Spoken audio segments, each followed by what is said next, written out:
Welcome friends, welcome in YouTube channel Shiv consultancy के YouTube channel में आप सभी दर्शकों का हार्दिक स्वागत है। पिछले हफ्ते से हमने एक नया कड़ी स्टार्ट किया है कि बैलेंस शीट को इजी वे से कैसे अंडरस्टैंड कर सकते हैं। पिछला कड़ी में हमने दिखाया था कि सिंकिंग फंड का कलेक्शन मेथड और यूटिलाइज कैसे कर सकते हैं, और अभी पार्ट 2 है कि रिपेयर फंड का कलेक्शन, उसका मेथड कैसे होगा, उसका यूटिलाइज कैसे कर सकते हैं, किसके लिए करना चाहिए, ये सब आपको पार्ट 2 में मिलेगा। अगर आपने पार्ट 1 मिस कर दिया होगा तो आपको लिंक उसके डिस्क्रिप्शन बॉक्स में मिल जाएगी, उसको ज़रूर एक बार देख लीजिएगा, ताकि जब भी आप आपकी सोसाइटी का बैलेंस शीट बनाने जा रहे हैं या अगर आप रीड करने जा रहे हैं तो आपको ईजीली इसका अंडरस्टैंडिंग हो सकता है। तो इसमें हम जैसे मैंने बताया कि 3 टॉपिक डिस्कस करने वाले हैं कि क्यों करना चाहिए, कलेक्शन मेथड क्या है और एज पर बायलॉज यहाँ पे क्या बताया गया है।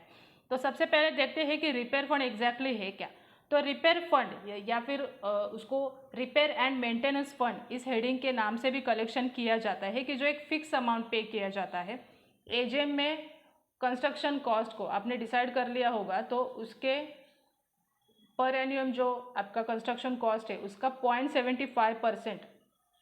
लोग उसको मंथली, क्वार्टरली, हाफ ईयरली या फिर ईयरली ऐसा कंट्रीब्यूट करके मेंटेनेंस बिल में उसका कलेक्शन करते हैं, जिससे फिर सोसाइटी के जितने भी रेगुलर रिपेयर्स हो उसको आप कर सकते हैं। मीन्स उसमें एक तो आपके जो अगर इंटरनल रोड्स है उसका अगर आपको कुछ काम करवाना है,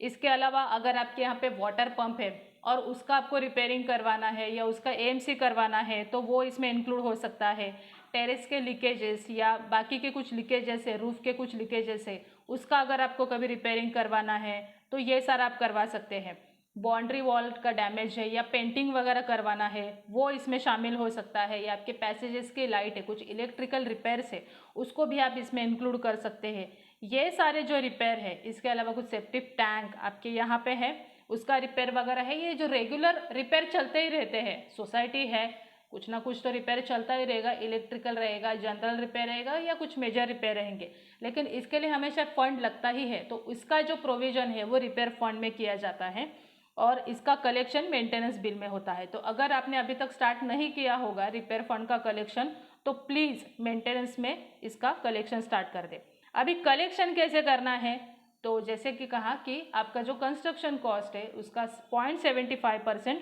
आपको एज पर बायलॉज कलेक्शन करवाना होगा।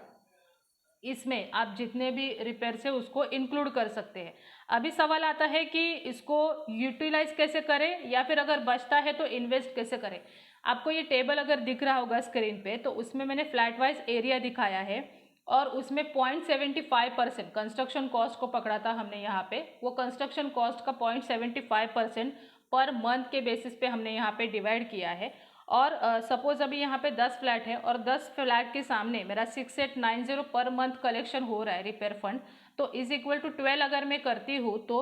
82680 मेरा रिपेयर फंड का कलेक्शन होता है। मतलब साल भर का मेरे पास आ जाता है 82,680, जिसमें से ही मुझे रिपेयर्स को मैनेज करना है और जिसमें से ही मुझे रिपेयर्स का सारा यूटिलाइज करना है। बैलेंस शीट में अगर आप देखोगे तो यहाँ पे मैंने एक स्क्वायर किया है, उसमें आपको दिखेगा कि रिपेयर एंड मेंटेनेंस के अगेन जितना भी कलेक्शन होता है वो लायबिलिटी साइड में कैसे रिफ्लेक्ट होता है, और अगर आपने कुछ एक्सपेंसेस किए हैं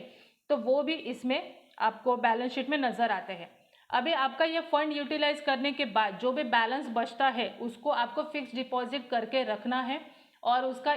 एवरी ईयर उसका रिन्यूअल एवरी ईयर, या फिर अगर आपने जैसे भी रखा है 15 मंथ, 27 मंथ, 3 साल, ऐसा उसका आपको ऑटो रिन्यूअल बेसिस पे उसको रिन्यूअल भी करते रहना है। अगर आपका कुछ रिपेयर हो ही नहीं रहा है सोसाइटीज़ में या फिर नॉमिनल रिपेयर है तो बचा हुआ सारा फंड आपको इन्वेस्ट करके रखना चाहिए, कि ताकि नए जितने भी नेक्स्ट फ्यूचर में जितने भी कुछ खर्चे आने वाले होंगे तो उसका आप प्रोविजन करके यहाँ पे रख सकते हो।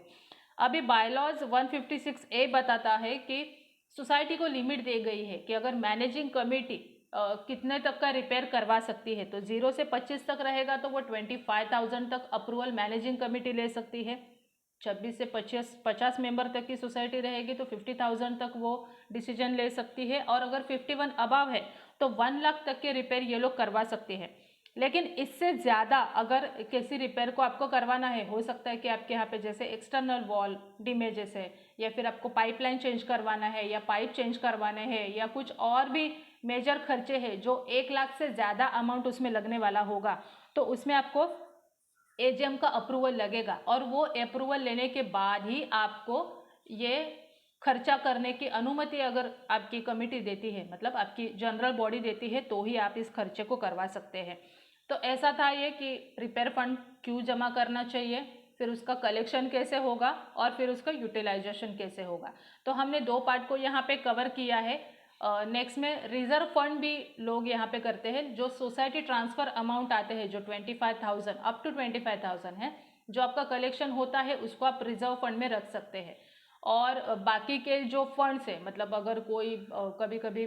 ट्रांसफ़र के अलावा भी कुछ अगर फंड्स सोसाइटी के पास आते हैं, जैसे कुछ टावर है आपके यहाँ पे, या आप कुछ एडवर्टाइजमेंट कर रहे हो और उसमें से अगर आपको कुछ फंड्स मिल रहे हैं, तो उसको भी आप रिजर्व फंड में डाल के रख सकते हैं, ताकि जब भी आप लोग सोसाइटीज़ में एक्सपेंसेस करना शुरू करो तो इस फंड्स को पहले यूज़ कर सकते हैं, ताकि आपका सिंकिंग फंड सुरक्षित रहे, और इसको आप मेजर जब भी आपको कुछ करना है डेवलपमेंट, या भी बहुत ही मेजर तरीके से आपको जाना है, तभी आप उस फंड को यूज़ कर सकते हैं। तो इससे रिलेटेड अगर आपको कुछ भी क्वेश्चंस है तो आप हमें कमेंट बॉक्स में डाल के ज़रूर पूछिएगा। हमने पार्ट 1 पार्ट 2 ऑलरेडी कवर कर लिया है।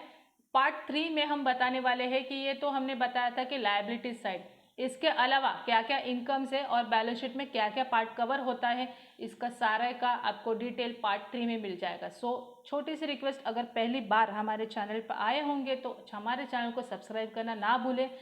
क्योंकि हर संडे हम नए नए वीडियोस आपके साथ शेयर करते हैं, आपका नॉलेज भी बढ़ा रहे हैं, और कई सारे लोग हैं जो हमसे जुड़ रहे हैं और उनके क्वेरी जो है हमसे पूछ भी रहे हैं। तो अगर ये वीडियो आपको पसंद आया होगा तो इसको लाइक करना और आपके दोस्तों के साथ शेयर करना ना भूलें। So thank you for watching this video.